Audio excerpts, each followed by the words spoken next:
శ్రీమాత్రే నమః. నన్ను చాలామంది అడుగుతున్నారు, చెడు వ్యసనాల నుంచి ఎలా బయటపడాలండి, డిప్రెషన్ నుంచి ఎలా బయటపడాలండి, చాలా ఒక్కొక్కసారి బాధ వచ్చేస్తుంది, దీని నుంచి బయటపడే అవకాశం మాకు కనిపించట్లేదని. వీటన్నిటికీ అద్భుతమైన మార్గం మనం రేపు ఆదివారం నాడు సాయంత్రం లైవ్ ప్రోగ్రాం ఉంటుంది, అందులో తెలుసుకుందాం. అలాగే చెడు వ్యసనాల నుంచి బయటపడాలి అంటే మార్గం ఏంటో నేను ఈ వీడియోలో చెప్తాను.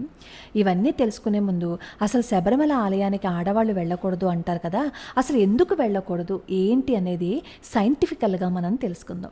తెలుసుకునే ముందు అమ్మవారి పాదపద్మాలకి నమస్కరిస్తూ వీడియోలోకి వెళ్ళిపోదాం. ఈ శబరిమల ఆలయం ఆజ్ఞాచక్రంతో ముడిపడి ఉంటుందన్నమాట. అసలు శబరిమలకి వెళ్ళేటప్పుడు కనుక 7 చక్రాలకు సంబంధించిన ఆలయాలు ఉంటాయి. అవి ఒక ప్రకారంగా పద్ధతి ప్రకారంగా మనం దర్శించుకున్నట్లయితే చక్కగా ఈ 7 చక్రాలు యాక్టివేట్ అవుతాయి. కాకపోతే గురువు ద్వారా మనం ఈ 7 చక్రాల ఆలయాల్ని దర్శించుకోవాల్సి ఉంటుందన్నమాట. దీనిని చాలా చక్కగా పరిశోధన చేసి ఉమెన్ ఇన్ శబరిమల అని చెప్పి సిను జోసెఫ్ గారు ఒక పుస్తకం రాశారనమాట. చాలా అద్భుతమైన పరిశోధన చేశారు అని చెప్పచ్చు. ఈవిడికి కూడా మూలాధార చక్రం ఆలయానికి వెళ్ళినప్పుడు మూలాధార చక్రం యాక్టివేట్ అయ్యిందని అనుభవపూర్వకంగా జరిగింది. ఆ విషయాలన్నీ కూడా ఆవిడ చెప్తారు.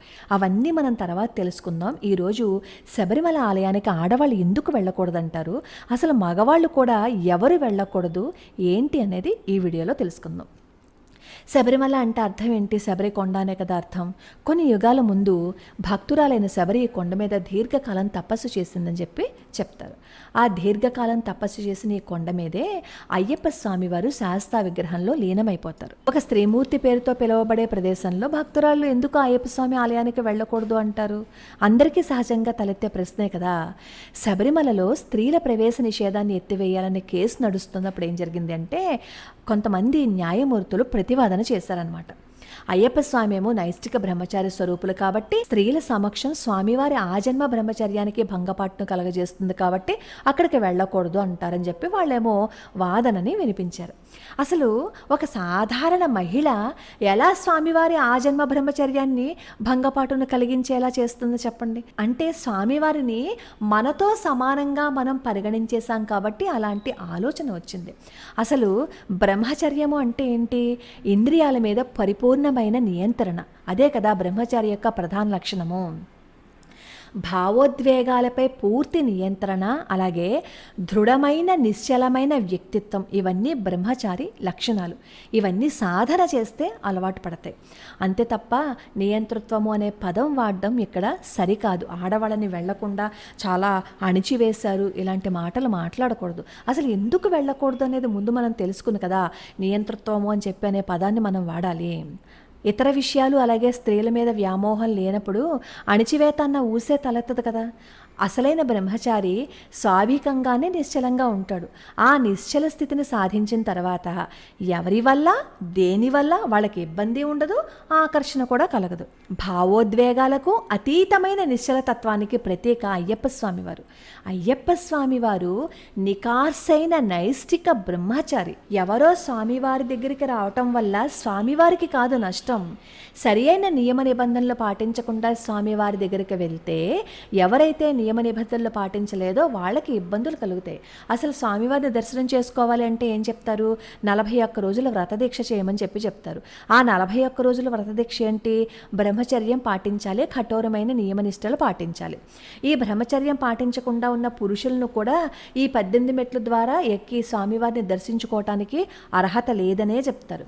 అలాగే స్త్రీలకి కూడా ఈ 18 మెట్లు ఎక్కి స్వామివారిని దర్శనం చేసుకోవటానికి అర్హత లేదు అని చెప్తారు. ఎందుకు చెప్తారు అంటే, అది తెలుసుకోవాలి అంటే ముందు ఆధ్యాత్మికత అలాగే భౌతిక తత్వం అంటే మన శరీరానికి సంబంధించిన విషయం తెలుసుకోవాలి.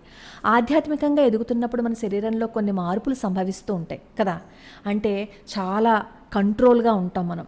ఎంత కంట్రోల్గా ఉంటాము అంటే, ఇలా ఆధ్యాత్మికంగా ఎదిగినప్పుడు అసలు ఎవ్వరు ఏం చేసినా కూడా చలించని స్థితి వస్తుంది. ఆధ్యాత్మికంగా ఎదుగుతున్నప్పుడు ఏమవుతుందంటే, ఉదాహరణకి శుక్రము సూక్ష్మమైన ఓజస్సుగా పరిణామం చెందుతుంది. మగవారిలో జన్యుద్రవ్యం ఏంటి? వీర్యం కదా. ఆడవాళ్ళలో ఏంటి? ఋతుస్రావ రక్తం కదా. మనం తినే ఆహారం ఏమవుతుందంటే, ఆ ఆహారం యొక్క సారము ఓజస్సుగా మారి జన్యుశక్తిలో నిగూఢంగా ఉంటుందన్నమాట. ఇది సుశ్రుత సంహిత అనే ఆయుర్వేద గ్రంథంలో చెప్పబడి ఉంటుంది. ఓజస్సు ఉంటేనే కణాలలో రోగ నిరోధక శక్తి ఉంటుంది, అలాగే కాంతి కూడా ప్రకటితమవుతుందన్నమాట. ఈ కాంతి అంటే అర్థం ఏంటి? మనిషి యొక్క వర్చస్సు. ఒక మనిషిని చూడగానే మనమే అంటాం, ఏం వర్చస్సు అండి, ఏం తేజస్సు అండి అని. అది ఎందుకు వచ్చింది? ఎవరైతే సాధన చేస్తారో సాధన చేసిన బ్రహ్మచారిలో ఇటువంటి తేజస్సు చాలా ఎక్కువగా ఉండి మనకి ప్రస్ఫుటంగా కనిపిస్తుందనమాట. అంటే కొట్టొచ్చినట్లుగా కనిపిస్తుందనమాట. ఈ బ్రహ్మచర్యంలో ఏం చేస్తారు? శుక్రాన్ని నియంత్రిస్తారు కదా. ఈ నియంత్రించిన శుక్రాన్ని సూక్ష్మ శక్తిగా రూపాంతరం చేస్తే ఆ శక్తి ఏమవుతుందంటే చక్రాల గుండా ఊర్ధ్వ దిశగా అంటే పైకి ప్రయాణం చేస్తుందనమాట.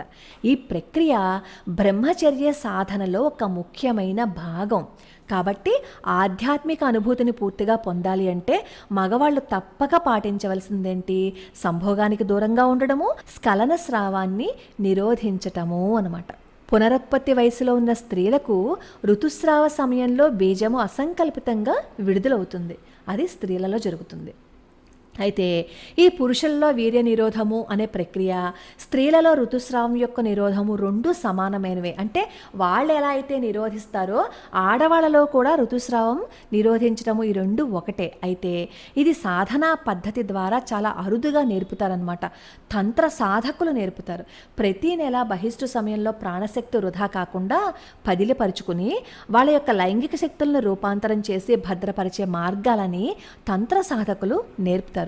కానీ ఇది ఎప్పుడూ చేయకూడదు. అసహజమైన పద్ధతుల్లో గనక మనం దీన్ని నియంత్రణిస్తే అనేకమైన దుష్పరిణామాలని ఎదుర్కొంటాం. ఋతుస్రావాన్ని ఎప్పుడు అసహజ ప్రక్రియల ద్వారా నిరోధించకూడదు. అందుకే ఏ పూజ ఉన్నా వ్రతం ఉన్నా సరే గబుక్కున మాత్రలు వేసేసుకునే వాళ్ళకి డాక్టర్స్ చెప్తారు, మీరు అలా చేస్తే మీ ఆరోగ్యానికే ప్రమాదము అని చెప్పి. అసలు ఎప్పుడు అలాంటి పనులు చేయకూడదు. అంటే ఇక్కడ మనం మాత్రల ద్వారా ఎలా అయితే నిరోధిస్తున్నామో ఆధ్యాత్మికంగా కూడా అలాగే నిరోధించవచ్చు. కానీ అలా నిరోధించటం వల్ల అనేక ఇబ్బందులు ఎదురవుతాయి.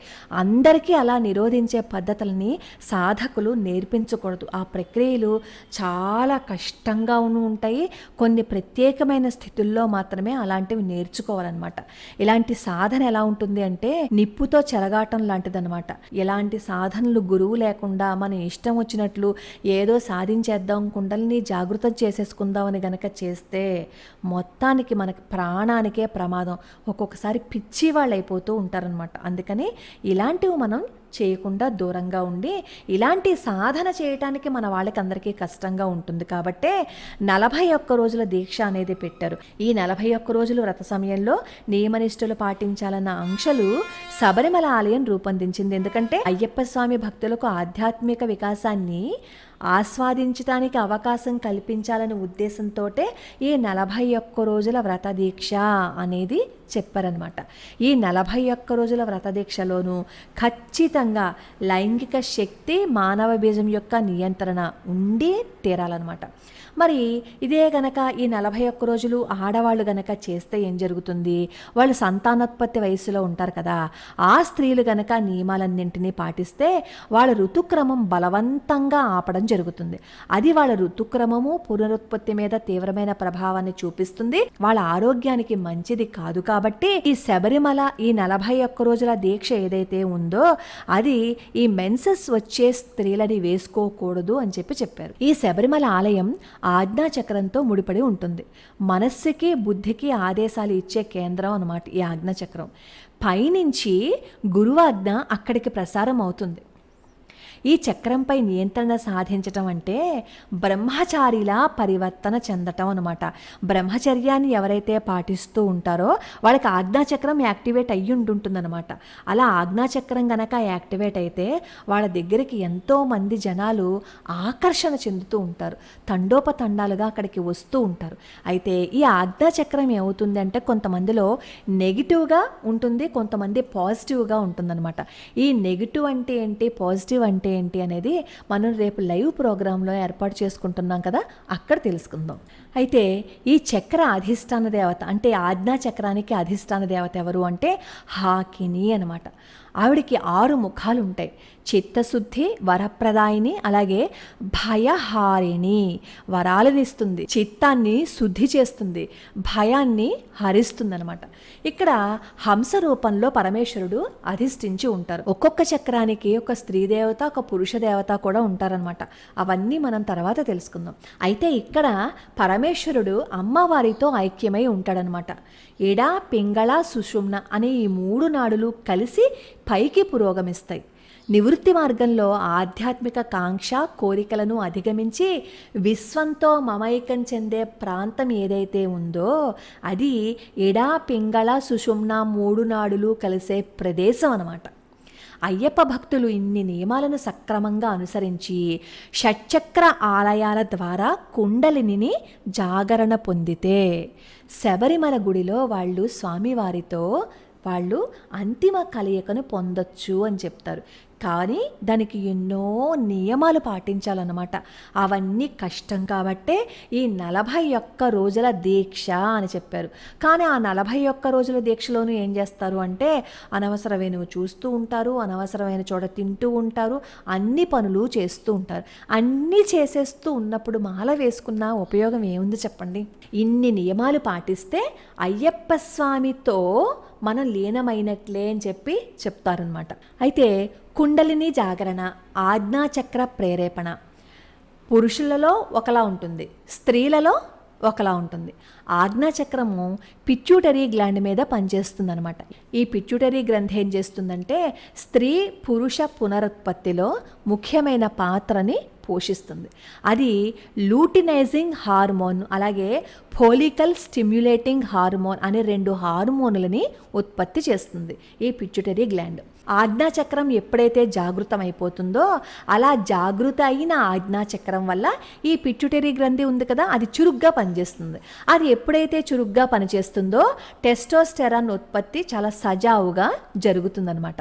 పురుషులలో LH వృషణాల మధ్యంతర కణాల నుంచి టెస్టోస్టెరాన్ ఉత్పత్తిని ప్రేరేపిస్తుంది.